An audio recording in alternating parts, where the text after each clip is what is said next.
आज मैं आपको सुनाने जा रही हूँ शायस्ता फैयाजी द्वारा लिखित कहानी एक पहेली। किसी समय की बात है। किशोरगढ़ नामक राज्य में एक बहुत ही न्यायप्रिय और प्रतिष्ठित राजा का शासन था। उसकी बुद्धिमत्ता और न्यायप्रियता की चर्चा दूर दूर तक फैली हुई थी। लेकिन पिछले कुछ महीनों से राजा का मन कुछ अशांत सा था। राजा चंद्रभान सिंह ने इस मानसिक स्थिति के बारे में बहुत सोचा, लेकिन ना तो उसे इसकी कोई स्पष्ट वजह समझ में आई और ना ही कोई समाधान सूझा। मन की शांति के लिए राजा कई धर्मगुरुओं के पास गया, लेकिन उसे कहीं से भी अपने मन की अशांति को दूर करने का कोई उपाय नहीं मिला। एक सुबह राजा चंद्रभान सिंह हमेशा की तरह घुड़सवारी के लिए निकला। यह उसकी वर्षों पुरानी दिनचर्या थी। वह अपने दिन की शुरुआत सूर्योदय से पहले घुड़सवारी से ही किया करता था। घने जंगलों में अपने घोड़े को दौड़ाते हुए वह मन की व्यथा से इतना परेशान था कि उसे आभास ही नहीं हुआ कि वह घुड़सवारी करते करते अपने महल से काफी दूर निकल आया था। उसे तब होश आया जब उसने देखा कि जंगल का यह इलाका उसके राज्य से बिल्कुल अलग सा लग रहा था। विशाल पहाड़ों से घिरी यह जगह राजा के लिए बिल्कुल अपरिचित थी। पास ही बहते झरने की कलकल करती ध्वनि ने जैसे राजा चंद्रभान सिंह को सम्मोहित कर दिया।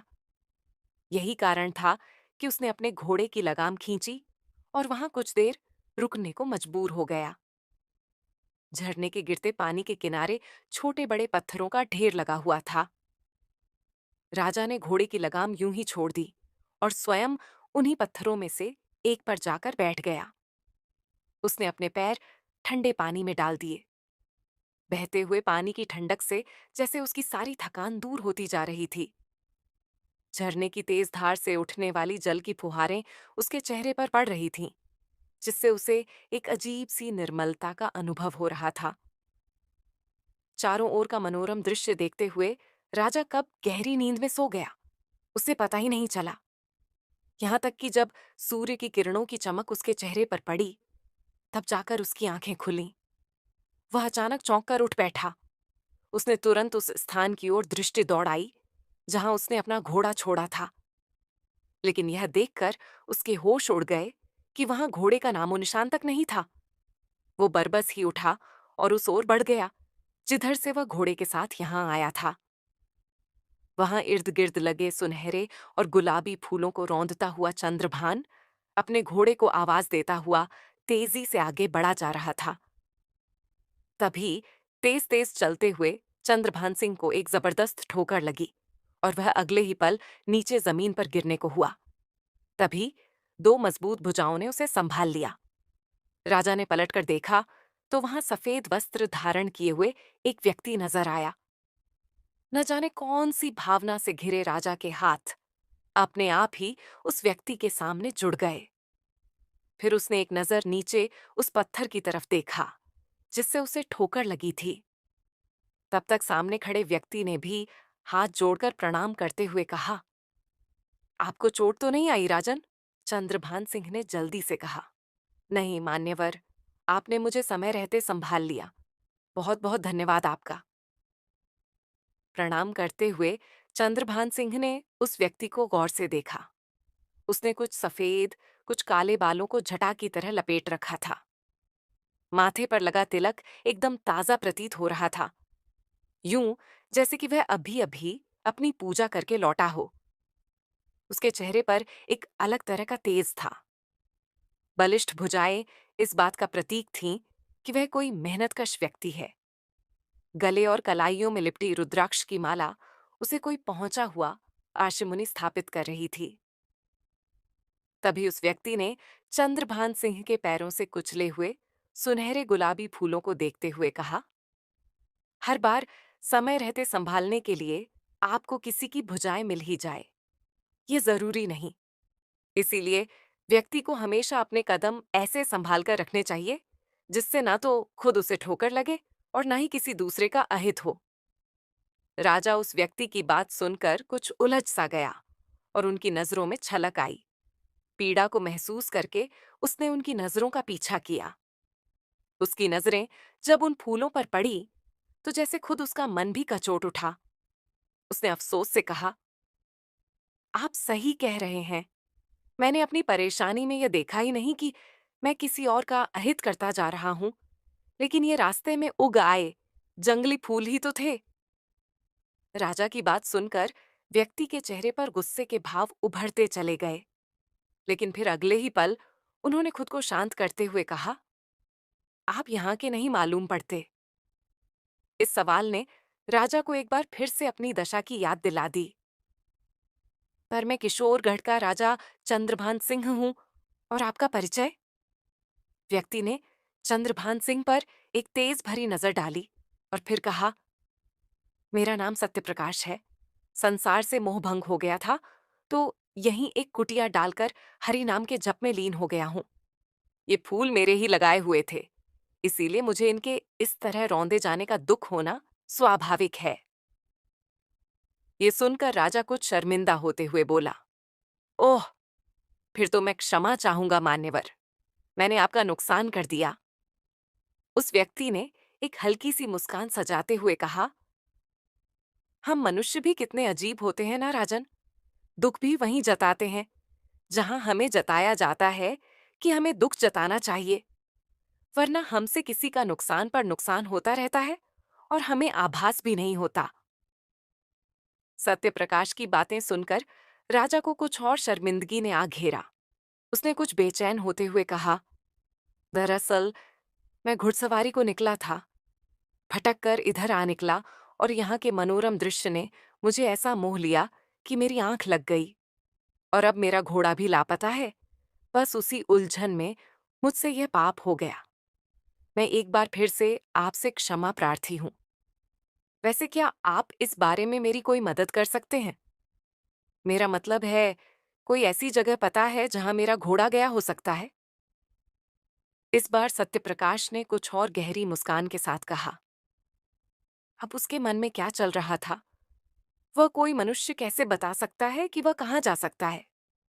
हाँ, मैं इतना जरूर कर सकता हूं कि मैं आपके साथ चलकर उसे ढूंढने में आपकी मदद कर दूं। राजा ने हाँ में सिर हिलाते हुए कहा, बड़ी कृपा होगी आपकी अगर आप मेरे दक्ष को ढूंढने में मेरी मदद कर दें तो। इतना कहकर सत्यप्रकाश एक तरफ को बढ़ गया। राजा भी उसके पीछे पीछे चलने लगा था। तभी राजा ने सवाल किया, मान्यवर, आप बता रहे थे कि संसार से आपका मोह भंग हो गया था, इसलिए आप यहां आ गए। क्या मैं जान सकता हूं कि आपको कैसा महसूस होता था, जिसके बाद आपने यहां जंगल में जीवन बिताने का निर्णय लिया? सत्यप्रकाश ने अपने चिरपरिचित अंदाज में मुस्कुराते हुए जवाब दिया, मुझे लोगों का छल कपट वाला व्यवहार विचलित करने लगा था राजन। मुझे यह विचलित करता था कि लोग कैसे अपने कर्तव्यों से मुंह चुराकर केवल अपने अधिकारों के लिए जीवित रहते हैं। उन्हें यह बात क्यों नहीं कचोटती कि जिस कार्य के लिए उन्हें यहां भेजा गया है, वे उसे ईमानदारी से नहीं कर रहे हैं। सत्यप्रकाश की बातों में कुछ ऐसा था जिसने राजा चंद्रभान सिंह को ठिठकने पर मजबूर कर दिया।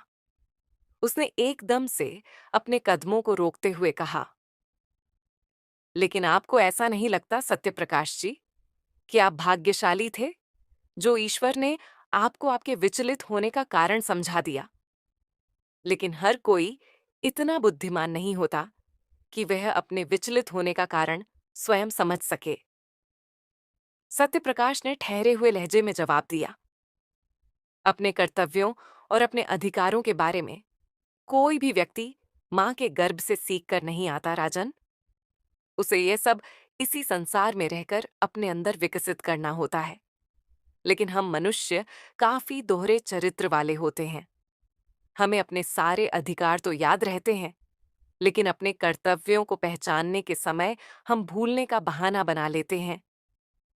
जबकि मुझे ऐसा लगता है कि यह केवल अपने आचरण और व्यवहार पर ध्यान देने मात्र से भी विकसित किया जा सकता है।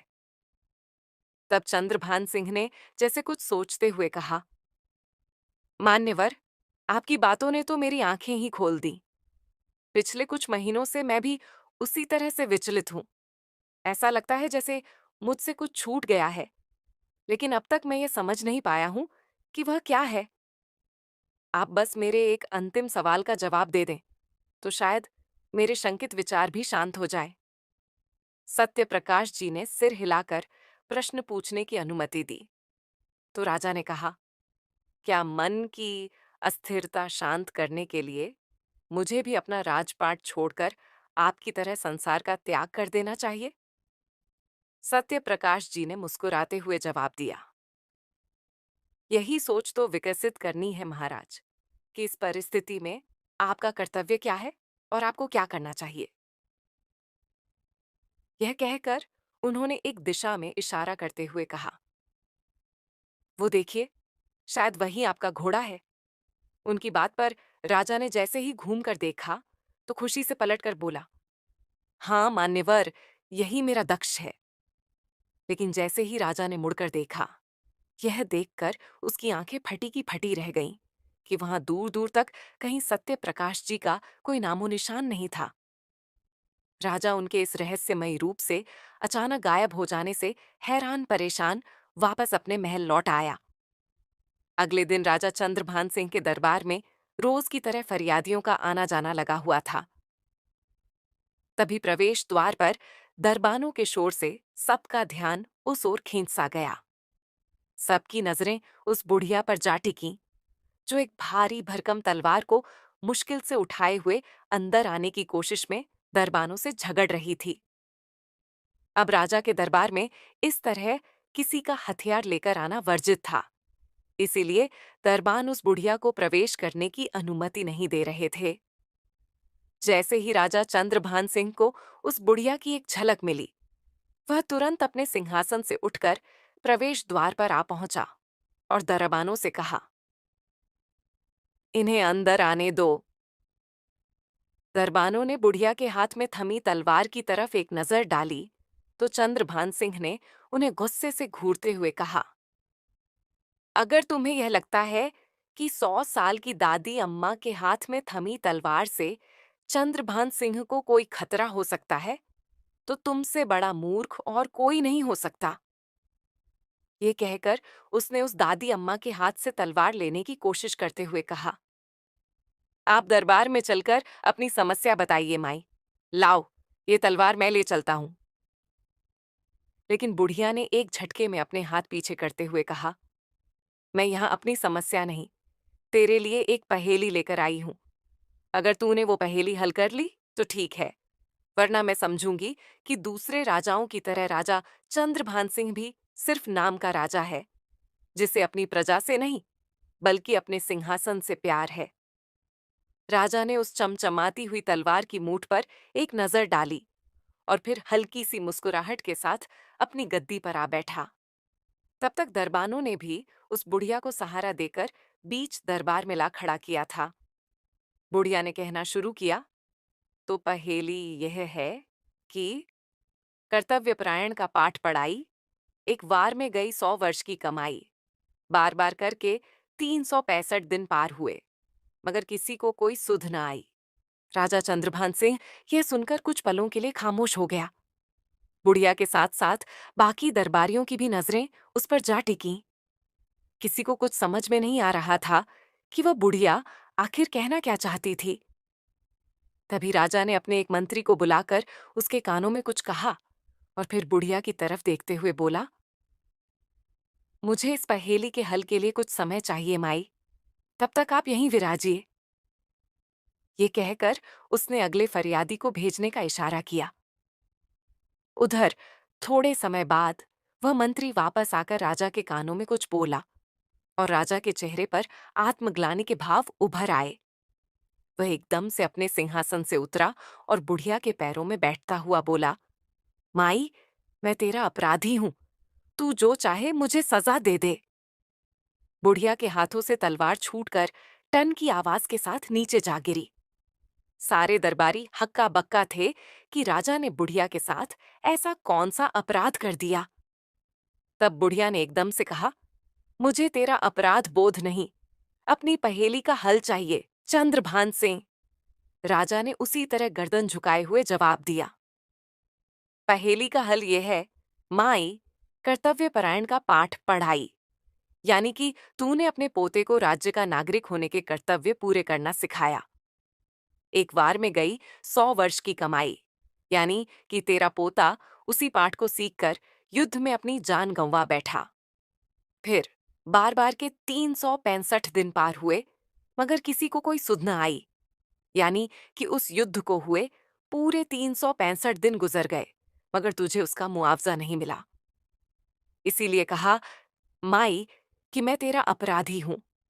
अब बुढ़िया की आंखों में आंसू थे।